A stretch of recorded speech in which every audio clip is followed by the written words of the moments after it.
Now to the severe weather causing widespread devastation. Hurricane Beryl slamming Texas before getting downgraded to a tropical storm, leaving millions without power, including our own ABC 13 newsroom in Houston. Plus, the record-breaking heat out west and the growing wildfires forcing evacuations in California. And joining us now is ABC's Kayna Whitworth in Santa Ynez, California, and in Houston, Texas, ABC's Victor Oquendo. Good to see you guys. Victor, we'll start with you. You were in Galveston when Hurricane Beryl made landfall. What was that experience like, and what's the latest on the ground? Well, DeMarco, we were in the middle of what's known as the dirty side of the storm. That's that upper right quadrant. That is the most dangerous part of the storm. The rain, it was relentless for hours. The winds gusting near 75 miles per hour, and we felt all of it. Then we made our way over to Houston, hit hard. You can see these downed trees behind me. They are all over the city, coming down on homes and businesses and knocking out power.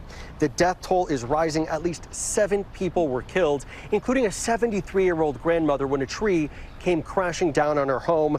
Beryl dumping more than 13 inches of rain in some spots. Throughout the Houston area, there were 47 water rescues. Now residents here cleaning up, picking up the pieces as the storm now heads to the northeast. Yeah, so many harrowing moments there, Victor, and unfortunately that death that you mentioned. Victor, what are authorities there saying about the recovery efforts in Texas and the ability to restore power to those millions who need it? Ariel, it is going to take time. At one point, some 3 million homes and businesses were without power. Officials warning that it will take days just to assess all the damage, even longer to fully restore power. In Galveston, the mayor there saying it might take 2 weeks for everyone to get their power back. The good news is that crews are on the way. We're talking about thousands of power crews headed to the area. That help, it can't come soon enough with the heat index expected to be near 105 degrees in the coming days. Guys, and that is not good news, Victor. We're hoping for the best for the people out there. Let's head west to talk wildfires now with Kayna. And Kayna, what are fire officials saying is the biggest challenge there, and what's the latest on the ground? Right, so right now, DeMarco, they are very concerned about significant fire spread because red flag warnings actually go into effect in this area today. So if I can, DeMarco and Ariel, let me introduce you to Goliath.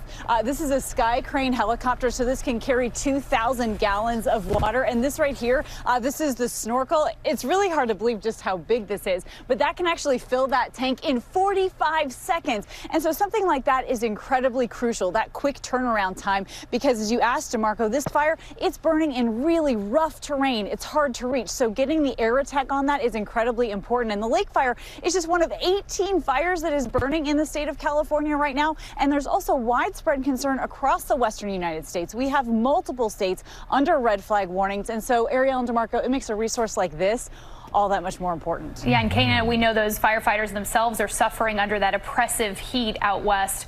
How does this affect their ability to quell that fire? I mean, Ariel, you're absolutely right. Firefighter safety is of tremendous concern right now because while we're talking about the air attack, which is vital, we have hand crews and hotshot crews up there that are on the ground. They're cutting line. They're in those rough conditions. And as I walk over here, you can see this sort of dry brush right here. I mean, this is kind of nothing compared to what's in those higher elevations, but you can also see there's a bit of haze, right? There's some moisture in the area down here. What I'm told by firefighters is that up in those higher elevations, it's an entirely different scenario. It is hot up there, it is dry up there, and it doesn't look like there's any reprieve in sight until at least this weekend. Ariel and DeMarco. Got the A-team spread across the country. ABC's Kayna Whitworth and Victor Oquendo. Thank you guys. We appreciate it.